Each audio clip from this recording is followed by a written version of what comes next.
What's going on, guys? Welcome in the Vikings Now by Chat Sports. My name is Patrick Siepman, and coming up on today's show, the Vikings just got some great news around a former UDFA. We'll give you guys my thoughts on that here in a second. Then also, it's mailbag time here on the channel where I answer questions from you Vikings fans. It is my favorite part of covering the Minnesota Vikings, just chopping it up with you guys and talking about this football team. But hey, if you guys are pumped up for the regular season, I want to make the comment section look like US Bank Stadium on game day. Give me a skull down below, spam it, type it 100 times, whatever you need to do. But if you guys are pumped up for the regular season, give me a skull down below. Now, the Vikings got some great news around Ivan Pace Jr. the other day, as it is official. Kevin O'Connell said it, and Brian Flores. He will be wearing the green dot on defense this upcoming year.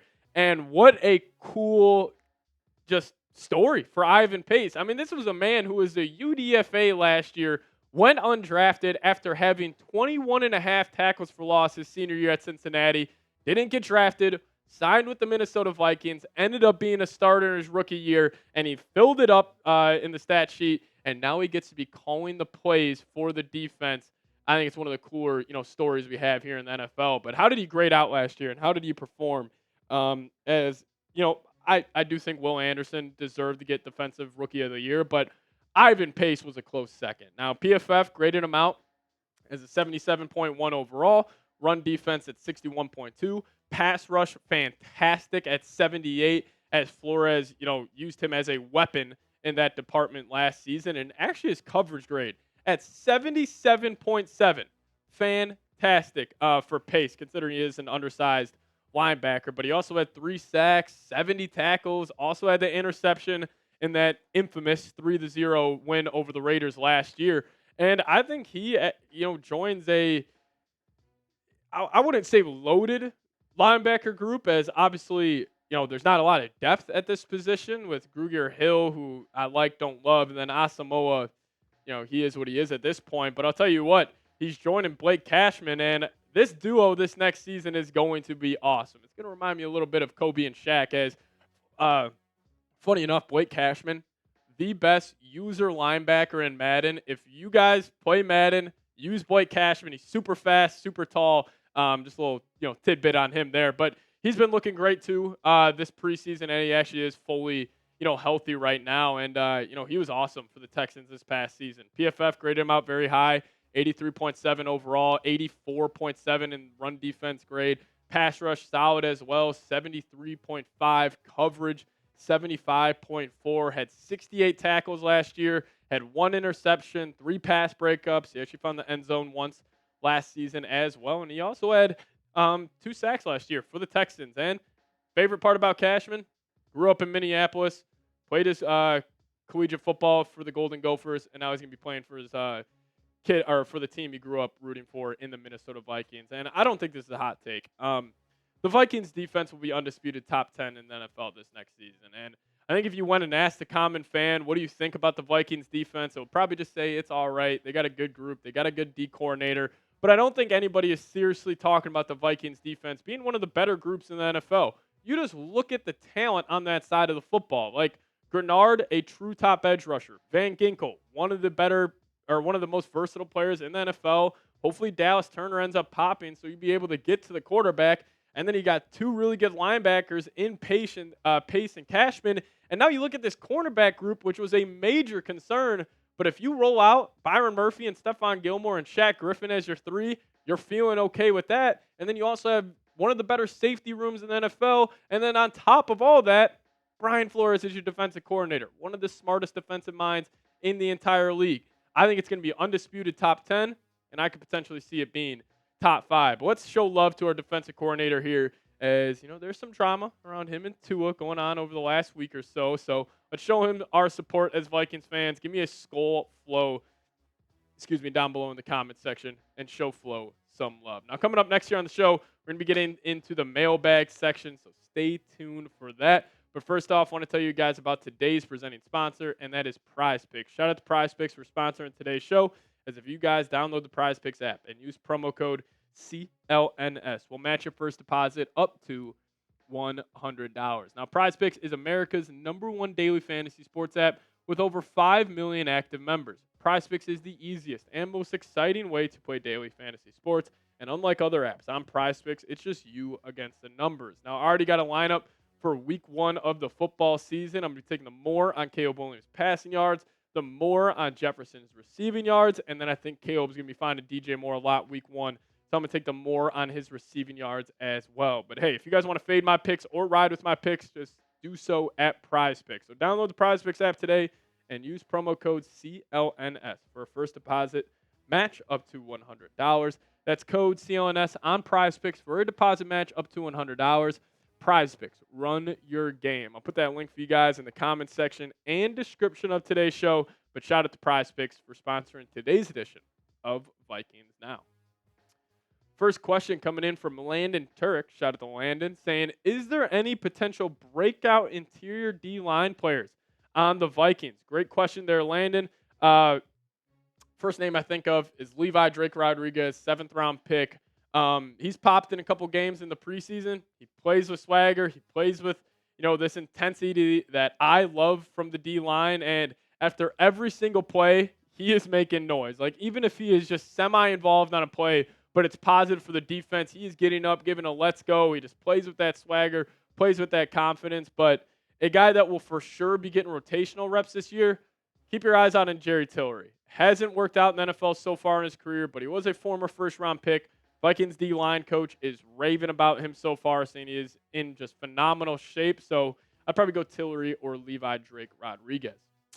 Ellefson saying, think Ed Ingram and Brandon Powell have a shot at being cut.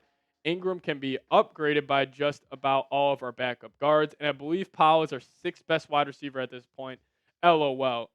Yeah, great point. Ed Ingram has been terrible in the preseason so far. He's got one of the worst PFF grades out of anybody who has gotten any sort of reps in the NFL preseason. I think there's not really too good of a chance he is cut, but it would not shock me. In terms of Brandon Powell, I think he will be cut. And it was funny enough, like if I would have thrown up the Vikings wide receiver depth chart a month ago, Brandon Powell was slated in there to be wide receiver 3, but after Naylor, Jackson, them playing some great ball in the preseason, even a guy like Jayshon Jones really upping his game, UDFA out of Maryland, like he's ahead of, Powell on the depth chart. So I think Powell's got a better chance of getting cut. Don't think Ed Ingram will, but, good question on that. Jalopsy? I think that's how you pronounce it. Whatever. But moving on to Z Cool here, saying, how many wide receivers do we keep on the active roster with the turn up of the wide receivers other than Jefferson and Addison? Who is your prediction to being cut? So we can just take a look at the room right here. I'm assuming they're either going to keep 5 or 6, but I'm leaning more towards the number 5. Jefferson, Addison, 1, 2, they're making it. Naylor's making it. Tristan Jackson's making it. And then if you're fighting for that 5th spot here, like, I think it's a 3-man race between Powell, Trent Sherfield, and Jayshon Jones. I think they would lean Jayshon Jones. They gave him $250 or $250,000 guaranteed when they signed him as a UDFA. I think they would lean him over Powell. It just depends how they value Trent Sherfield, because obviously he's not the receiving threat in comparison to some of these other guys, but he's also a great run blocker. So I'm guessing they're keeping 5, and I'm guessing Jayshon Jones gets that 5th spot. So the Vikings are probably going to cut 2 solid football players in Powell and Trent Sherfield. But X is vibing, saying, could Jackson be in contention for the wide receiver 3 spot? In my opinion, he's outperformed him. Talking about Jalen Naylor, I think they would still lean Naylor. Yeah, Tristan Jackson. I'm thinking they would still lean Naylor on this. But Jackson's played his ass off. And I just think Naylor, it's kind of like a pecking order thing where it's like he's been, working real hard in the organization. He was a 6th-round pick where Jackson was undrafted, and I'm sure that necessarily doesn't mean, too much. But I think this organization believes in Naylor as a wide receiver 3. And I actually feel like he is a better fit next to Addison and Jefferson, as he does have top-end speed. Jackson necessarily doesn't have that, as he's more of that KJ Osborne build. And plus Naylor could be an absolute dog in the slot as well, where I don't know if Tristan Jackson really has that ability. So I would still lean Naylor, but appreciate the question. But X is vibing now, coming in saying Ingram is trash, but Powell would be a good keeper. I'd be surprised if he was on the roster in some capacity. This was also $5 super chat. Shout out to X for sending this in. I I just think they're gonna carry out this Ed Ingram experience for as long as they can. I really don't think they would cut him. I understand his PFF grades have been terrible, but again, PFF is not the Bible. Don't take it, you know, I'm saying you should take it with a grain of salt there, but I think he's still going to be on the team. Again, still have Dalton Reisner. Maybe he ends up starting at right guard. You move Ingram to the bench, but in terms of Powell, I think he would be a good keeper, and maybe I'm overreacting the preseason a little bit here. But he has had a couple bad drops in training camp and also in the preseason. So I just don't know what the Vikings thought process is here. Are we going to keep Brandon Powell as a wide receiver 4 or 5 as he is the veteran? He can step in and you know he's going to at least be serviceable. Or do you take a chance on Jay Sean Jones where he's got more potential than Brandon Powell, but maybe he doesn't step in and do as good as a job, right away than he would. But that's definitely going to be very interesting. And, it's something to watch during the last preseason game versus the Eagles. But it's Johnny coming in saying, little late to chat, but do you believe Hockenson will be on the field week 1? No, he will not be on the field week 1. I wish. But, yeah, I mean, he's coming off a torn ACL, and he suffered that in, week 15? I mean, it would take heroic events out of Hockenson to be ready week 1. But, yeah, there's just no way there. But appreciate the question, Johnny. Rocky coming in saying, how many QBs will they keep? I think they're going to keep 2 on the final 53-man roster in Darnold and Nick Mullins. And I'm assuming they're going to just keep Jaron Hall in the practice squad. Maybe they, obviously you can elevate 3 for game day, but maybe they keep 3 on the final 53-man roster. But I'd probably lean towards no on that. But the Purple Filth coming in saying, do you think we're taking ourselves serious enough to start talking Super Bowl? I mean, I'm sure the Vikings are taking themselves serious enough. I'm sure that's their goal in the organization is to win the Super Bowl. In terms of us as fans taking them serious enough as a Super Bowl contender, I mean, they got a really good team. 53-man roster. I think it's still, in the top half of the NFL, but it's a quarterback-driven league. And when you have Sam Darnold slated in as your starting quarterback, nobody is even going to sniff the idea of the Vikings being a Super Bowl contender. Let's just say Darnold goes out there, goes 3-1, and he lights it up, and the Vikings have wins over the, let's just say, Giants, Texans, and Packers, and they're 3-1, and you're like, damn, the Vikings might be a really good team with Sam Darnold playing some of his best ball of his career. Then maybe we'll start talking about it. But for right now, I don't think so. But what say you guys on this question? Over, under 6.5 wins for the Vikings this season. That's what the bookmakers out west put it as. So you guys let me know your thoughts down below. I think this is an easy over. There's too much talent on this team. But you guys let me know your thoughts in the comments. Now, if you guys do want to give me a follow on Twitter, that's a handle right there, @PatSieps. If you guys do so, I'll give you guys a follow back. But thank you guys so much for watching today's show. As always, Skol Vikes.